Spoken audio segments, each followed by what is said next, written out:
बस ऐसे ही जान रख करके बाहर निकाल करके और ऐसे सुहा करते उसकी फिलोपी आई अखबार के अंदर। और आज मीडिया वालों को कुछ भी नहीं दिख रहा है कि 365 में सोचते हैं कि हमारे पास आएंगे कमाने के लिए, इनका प्रचार प्रसार हो जाएगा, इनको लोग मानेंगे। भैया इस मनमानी से हम बहुत दूर हैं। हम ऐसे संत के चेले हैं, ऐसे दिल के शिष्य हैं जिनमें अपार शक्ति है। और हमारा मेरा अकेला का पेट नहीं भरेगा, मैं कहीं भी भरूंगा, कोई चिंता नहीं है। कुछ मत देके जाइए आप, मैं कहता हूँ कई बार आप मेरे को मत देके जाइए आश्रम चलेगा नहीं चलेगा, लेकिन तुम कर्महीन हो जाओगे, तुम पुण्यहीन हो जाओगे यदि ऐसा सोच लोगे। हम तो फिर भी अंदर से क्या करेगा, हमें कुछ नहीं चाहिए। यदि आप कुछ देते हैं तो सिर्फ परोपकार के लिए है, ये मेरे लिए नहीं है। और आज भी हमने उस अभिशाप को तोड़ा है कि गांव में आशा करते हैं कि महाजन लोग बड़ा पुण्य करते हैं, लेकिन सज्जनों ऐसा नहीं है। उस पुण्य को साधारण लोग भी कर सकते हैं यदि सच्ची लगन हो, सच्चा संकल्प हो। और ये उसके साथ उदाहरण ये गरीब लोग इसमें सामान भर चढ़ के दिया है। एक साल की चीनी, एक साल का बेसन, जिस आदमियों के बारे में नाम बताऊं और उस स्टोरी देखो, कुछ नहीं है बेचारे। किसी के दूध की डेयरी है, किसी के कुछ है, छोटा मोटा काम गांव के अंदर करे, शहर के अंदर के नहीं। उन लोगों ने एक साल का सामान दिया है। ऐसा कौन देगा 17 साल तक? इसलिए हो रही है। और हम भी पूर्णतया उसका भरपूर हो उनको दे रहे हैं कि किसी प्रकार का दान नहीं देते कि उस दान का सदुपयोग हो सके, सही तरीके से उसका पालन हो सके। तो आज हम यहाँ कोई दान पेटी नहीं रखी है, इसी कारण से लोग आ नहीं रहे। और अब ठगे महसूस कर रहे, कल तो ये सोचते थे कि होगा तो नहीं होगा, वहां जाएंगे तो अपनी बेइज्जती हो जाएगी, कल को कुछ हो गया तो वहां सोचेंगे तुम भी गए थे। ये वो डर है लोगों के अंदर, सनातन के अंदर, तो डर का हमारा कोई नहीं आ रहा। दूसरा, जब पैसे नहीं दे रहे तो बोले तो क्या बोले बेचारे। तो यहाँ एक ही भाव दिख रहा है, बस सत्कर्म हो रहा है। किसी प्रकार की लालसा इच्छा प्रश्न नहीं है इस यज्ञ के माध्यम से। तो हमने ये 3 चीज रखी है। तो आप सभी से विनती करना चाहूंगा कि हमारे जितने भी यज्ञ हुए हैं पिछले, सब में 85%, 95%, और अब तो ये 10-20 यज्ञ गए हैं, इसमें 100 के 100% लोगों ने कुछ छोड़ के गए। और छोटे की चीजें नहीं है कि हमारे जन्म से लिखी हुई चीजें छुड़वा रहे कि हमारा घर नहीं चलेगा, हमारा तो घर बर्बाद हो जाएगा, हमारा तो धंधा बर्बाद हो जाएगा, ऐसी चीज नहीं छुड़वा रहे। सज्जनों, जो भी चीजें हमें इस गलत संगत से पड़ गई या किसी बनने जैसा कुमार जैसा पैदा हो गया हो, अति महत्वाकांक्षा के कारण किसी बनने जैसे चक्कर के अंदर लग गए हो और वो आदतें अनियंत्रित हो गई हो, जिससे परिवार दुखी हो, माता पिता दुखी हो, माता पिताओं से बच्ची दुखी हो, तो सज्जनों ये ऐसा सभी के अंदर है। तो ऐसी चीजों को त्यागने का मौका है। आप मनमुखी होकर के त्यागते हैं, उसका कोई महत्व नहीं है। लेकिन आज जबकि इस कोटि देवी देवता और इतने विद्वान, आप इतने महानुभाव, मतलब मेरे को बताया गया है कि इस यज्ञ जैसे जो यज्ञ के अंदर महानुभाव हैं वो 61 गांवों से, 61 गांव ढाणी कस्बों से, मामा जी ने ये पर्ची बनाई, रामनारायण जी ने, 61 गांव के हैं, ढाणियों के, कस्बों के, शहरों के। और एक जोड़ा हमारे हिमाचल प्रदेश है। वो तो बेचारे हर यज्ञ के अंदर पहले फोन कर देते हैं, देखिए हिमाचल प्रदेश कितनी दूर है। ये आस्था है, ये विश्वास है कर्म के प्रति, सदकर्म के प्रति, कि वहां से भी लोग चल करके, तो ऐसे बहुत से लोग हैं, विदेशों के लोग भी बैठ के गए। तो बताओ 61 गांव से लोग, कस्बों से, धाड़ी से आए हुए इस 108 कुएं पर बैठे हुए। तो कहाँ आदमी नहीं घुमा होगा, कार्यकर्ता कहाँ नहीं घुमा होगा। और मैं धन्यवाद देता हूँ कार्यकर्ताओं को। सज्जनों, एक दिन भी मेरे पास पैसे नहीं मांगे उन्होंने, अपने साधनों से कैसे कैसे गए हैं। तो ये भी उनका पुण्य है, ये उनका त्याग है। ये तो मैं फिर इस सत्कर्म के मैं क्यों पैसे इकट्ठे करूं, जब मेरे महानुभाव कार्यकर्ता इतने तेजी से लग रहे हैं, अपने परिवार को, घर को त्याग करके लग रहे हैं, और फिर मैं पैसा को फसल करूं, पैसा का दोहन करूं और पैसे इकट्ठे करूं। तो मैंने भी क्या किया कि एक पैसे के हाथ में लगाऊंगा, तब तक ये सत्कर्म चलेगा, किसी प्रकार की भेंट पूरी नहीं दूंगा। और सज्जनों, इस वजह से जितने भी कार्यकर्ता हैं घर घर जाकर के आपके पास अन्य विनय कर रहे हैं तो शायद आपको भी महसूस होगा इस 5 दिन के अंदर कि इसको करने वाला कौन है, आप किसके अधीन होकर के काम कर रहे हैं, आपके ऊपर किस चीज का प्रेशर है, किस पटेल का मान बढ़ाई का प्रतिष्ठा इसे बड़ी हुई है। सभी यहाँ किसी की नहीं है, मेरी भी नहीं है, तो आप हम सब लोगों की किसी की नहीं है। यहाँ सिर्फ दिव्य दृष्टि है तो सिद्ध योगी बाबा बालनाथ जी की, उसी की एक नजर के नीचे हम सब एक होकर के इस एक समीकरण को निर्विघ्नता पूर्वक सफलता पूर्वक कर पा रहे हैं। तो सजनों, आशातीत की फल की प्राप्ति हुई। मैं जाता था गाँव के अंदर, तुम मुझे जोड़े जो मैं तुम्हें बारिश दूंगा, ऐसा मैं मंचों पर कहता था और बहुत सी चीजें थी। आज हम भगवान का मंदिर नहीं बना पाए कितने सालों तक, और बड़े बड़े जज भी फेल थे। मैं जाता था कई परिवारों पर जब बैठा था तो लोग बात करते थे कि महाराज जी ये राम मंदिर कैसे बनेगा।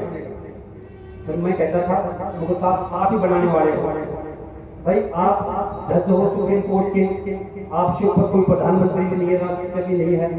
आप यदि सही फैसला दे दोगे तो हो जाएगा, तो साहब हमारे फैसले से नहीं होगा, ये बहुत लॉ एंड ऑर्डर का वो हो जाएगा। मतलब इतना डर और भय पड़ा हुआ था जजों के अंदर भी, यदि मतलब सही को भी सही नहीं बोल पा रहे थे। आप देखिए ताजुब की बात, भारत की विडंबना देखिए आप कि मुश्किल है साहब, और हम बहुत बड़े बड़े साधुओं के पास गए हैं, हम ऐसी ऐसी शक्तियों के पास गए कि पेन कॉपी, खाली पेन कॉपी, सिर्फ कोरा पन्ना और पेन रख लेते थे किसी के नीचे, कपड़े के नीचे, और उसमें कुछ भी नहीं आता था, गोल मोड़ आता था, बहुत मुश्किल है, अपने आप लिखा हुआ आता था, ढूंढ आता था, नहीं तो अच्छा नहीं बुरा। तो महाराज जी आपकी क्या इच्छा है? उनको मेरी इच्छा है कि राम मंदिर बनेगा, सब कुछ होगा, बात का पुनः प्रतिष्ठापित होना होगा, पूरे विश्व में वापस आएगा। मैं बहुत बात करता था, कभी कभी बहस चल जाती थी, और वो कोई भगवान नहीं करेगा, ये भी मैं आपको बता देता हूँ, वो आपके हमारे द्वारा कोई इंसान आएगा आप में से, वो सटीक फैसला लेने वाला आएगा, हिम्मत वाला आएगा, आत्मविश्वासी आएगा। लेकिन हम किसी के फॉलोवर नहीं थे कि उस व्यक्ति का हमने नाम ले दिया, वो हमारे सनातन के, हमारे भारत के, सत्य भारत के अंदर जन्म लिया हुआ व्यक्ति आएगा। तो सजनों, वो आपने देखा है कौन आया, कैसे हुआ, लेकिन उसके पहले नींद घड़ी गई 2008 के अंदर, संकल्प लिए गए देश के लिए, आपके उत्थान के लिए, आपकी समृद्धि के लिए, आपकी सुख शांति के लिए, आपको प्रोग्रेसिव होने के लिए, और वो संकल्प आज हमें संतुष्ट कर रहे हैं। हम देख रहे हैं कि आज भारत किस तेजी से बढ़ रहा है, आज हमारे सनातन धर्मी किस तेजी से हमें आगे वो प्रोग्रेसिव कर रहे हैं, और किस पर्यावरण हो गया है। और हमने कहा था महामारी आएगी, पूरी दुनिया रुक जाएगी, तो महाराज जी क्या विचार कर रहे हैं, तुम्हारे डॉक्टर साइंटिस्ट फेल हो जाएंगे, ऐसे मेरे ऑडियो हैं, और मेरे को गुरु जी ने कहने के लिए मजबूर कर दिया, लेकिन सब लोग मजाक कर रहे थे। लेकिन 2019 में वो महामारी आई, कोरोना की, तो सदनों हमारा यज्ञ चल रहा था, विदेशों में लॉकडाउन लग गया था, लोग मेरे को आके कहते थे महाराज जब लॉकडाउन लगेगा तो आपका 1 महीने का यज्ञ बच जाएगा, मुझको आप चिंता मत करिए। ये चिंता क्यों कर रहे हैं आप अपनी चिंता करिए, ये सब चीज होगी। तो सदनों, वो 22 मार्च को समापन हुआ और 25 मार्च को शायद लॉकडाउन लगा, ये गुरु जी की कृपा है। और फिर 3 साल ऐसे ढूंढ में रहे कि क्या होगा, फिर भी गुरु जी ने सत्कर्म ले उनके अनुभव 16 सालों से ये अनुभव चल रहे हैं, और लॉकडाउन होने के बावजूद भी लक्ष्मी कलश यात्रा निकली जयपुर के अंदर। सब लोगों ने मना कर दिया था, लेकिन मंडप बढ़ रहा था तो सब लोग बोल भी नहीं पा रहे थे। मुसलमानों के भी सारे व्यवहार चेंज कर दिए गए थे, भाई तुम इधर करोगे इधर करोगे, तुम इकट्ठे नहीं होगे, अपने अपने मोहल्लों में मनाओगे, और ऐसी व्यवस्था हमारे सामने आ गई थी। लेकिन हमारा बहुत बड़ा कार्यक्रम था, क्या करें, और एक दिन पहले भी परमिशन नहीं थी, लेकिन मैं जाकर के खुद सेम हाउस के अंदर, और हमारे जितने भी जो जनप्रतिनिधि थे उनके अंदर मेरी बात थी, शिष्य था मेरा, कुछ दिन का मिला हुआ, उसने तुरंत फोन किया, ये मेरे गुरु जी का कार्यक्रम है, कमिश्नर को फोन किया और परमिशन दी जाए, और सबने परमिशन दी। और मैंने कहा कि लाल पेन से लिखता हूं मैं कि कोई भी किसी प्रकार की कर्म जाए तो मुझे हाथ में लगाना, ये मेरी गारंटी है। एक भी आपको इस यज्ञ के माध्यम से नेगेटिव सुनने को नहीं प्राप्त होगा जब तक मैं यज्ञ करूंगा। ये नहीं मैं किसी यज्ञ की बात कर रहा हूं, मैं आगे की भी गारंटी देता हूँ। ऐसे देख करके मैं उनको कहा और उन्होंने तुरंत फोन किया, देखते क्या है आपके पास सही तरीके से सब कुछ चल रहा है। तो फिर भारत की स्थिति कितनी खराब होगी, आज देखिए भारत कितना समर्थ हो गया, आज पूरे वर्ल्ड में इनका नाम है।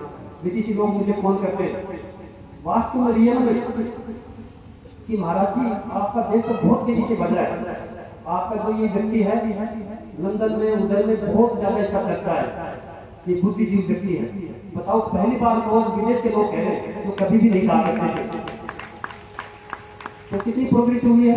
लेकिन उसके पहले हमने नीम गढ़ी, नीम की ईंट रखी इस सत्कर्म के माध्यम से। मैं ये नहीं कहता हूँ कि मेरे सत्कर्म के माध्यम से इतना उद्धार हुआ है, बहुत छोटे बड़े से सत्कर्म होते आए हैं, वो सभी इसके अंदर सम्मिलित हैं। लेकिन हम इसलिए कहते हैं कि उनका प्रभाव हमें नहीं दिखा और हम दिन प्रतिदिन पीछे जाते जा रहे हैं। 500-600 साल के बाद में राम मंदिर बना है, लेकिन हमने कहा था बढ़ेगा सब चीज इससे ही होगा। तो 2008 के बाद में 8, 9, 10, 11, 12, 13, 7 साल हमने किया। तुम एक दिन में प्राप्त करना चाहते हैं, लेकिन हमने कभी भी नहीं सोचा एक से ही होगा, लेकिन हम कंटिन्यू करते रहेंगे तो अवश्य होगा। तो आज देखिए क्या होगा। तो सदनों ये आपके बहुत पुण्य उदय हैं कि आपको इतना बड़ा सत्कर्म, इतने बड़े श्रेष्ठ योगी, महान योगी, सामर्थ्य योगी तपो घूमने की गोदी के अंदर बैठे कर रहे हैं। तो सदनों आप भी बचे कुचे जीवन को संकल्पित करिए कि आज से मैं ऐसा जीवन निर्वहन करूंगा। तो मैं आप सभी से विनती करना चाहूंगा कि जितने भी हमारे आपके ये जो हैं दृष्टा और कार्यकर्ता कि आपके पास आएंगे, आपको लिखवाएंगे कि आप क्या छोड़ना चाहते हैं। आप पीढ़ी छोड़ना चाहते हैं, सिगरेट छोड़ना चाहते हैं, गुस्सा क्रोध छोड़ना चाहते हैं, दारू छोड़ना चाहते हैं, गुटखे बहुत खाते हैं मटके छोड़ना चाहते हैं, गलत आदत है वो छोड़ना चाहते हैं, और गलत बोली, हर बार में बात में गाली गलौज करना ये छोड़ना चाहते हैं, या कुछ भी चीज छोड़ सकते हैं आप। एक चीज आप लिखाएंगे ये मेरी भेंट है और मेरी कोई पैसे की भेंट नहीं ले रहा हूं मैं जब भी समझूंगा कि आप एक छोटी सी चीज, चाहे चाय हो, चाहे बीड़ी हो, चाहे सिगरेट हो, चुपड़ी, पान मसाला, गुटखा, और लड़ाई झगड़े करो आपस में वैमनस्यता। तो सदनों ऐसे महानुभाव बहुत लोग ऐसे थे जो ऐसी सी चीजें छोड़ के गए हैं, जो 200-200 रुपए के गुटखे खाते खड़े होकर के संगत किया। ऐसे व्यक्ति थे जो और भी कई चीजें थी जो सोच नहीं सकते कि ये आदमी खड़ा होकर के सबके सामने ये बोल सकता है। अधिकारी लोग ऐसे लोग थे कि पूछो मत आप। तो आप सभी से विनती करना चाहूंगा कि एक चीज, एक लत जो आदत है वो गलत है, उसको सब लोग छोड़ के जाना चाहिए। सब लोग लोगों को कोई बर्बाद नहीं कर सकता है, लेकिन उसका खुद का स्वयं का जंग है ना, उसको बर्बाद कर देती है। ठीक उसी प्रकार व्यक्ति को कोई हरा नहीं सकता है, लेकिन उसकी खुद की सोच उसे हरा देती है। छोटी सोच हो, छोटी सोच हो तो सब लोग उसको वो खुद हारता है, लेकिन व्यक्ति वैसे नहीं हार सकता है। तो हमको इस सोच को, इस छोटी सोच को निकाल करके फेंकना है, और वो आपके पास ये बहुत बड़ा अवसर है इस कार्यक्रम के माध्यम से। तो आप सभी से मेरे हाथ जोड़कर पुनः विनती करता हूँ कि आप एक चीज जरूर छोड़ के जाइए। तो घर में क्रोध है, आवेश है, एक दूसरे बड़े बढ़ने की होड़ है, ये सब लोग खत्म होनी चाहिए। पति पत्नी में विरोध है भयंकर, ये खत्म होना चाहिए। बाप बेटों में प्रेम नहीं है, ये खत्म होना चाहिए। मतलब विरोध भरा पड़ा है माँ बेटी के अंदर। आज कैसी शिक्षा लेकर के बेटियां बाहर रहती है, एक दिन की नहीं सुनती है, और मम्मी पापा को क्या कहती है पूछो मत आप, उनके दिल में क्या बीती होगी। ये हमारे संस्कारों के ऊपर निर्भर है। तो सदनों ऐसे संस्कारों से संकल्पित होकर के जाए तो मेरे को बहुत खुशी होगी, और आपको भी जीवन में बहुत खुशी होगी। इन्हीं शब्दों के साथ मेरे शब्दों को विराम दे रहा हूँ। हमसे किसी प्रकार की 5 दिन के अंदर आपकी सेवा में मेरे कार्यकर्ताओं से मेरे द्वारा किसी प्रकार की भूल त्रुटि हुई तो क्षमा करने का कष्ट करें। मैं बात पुनः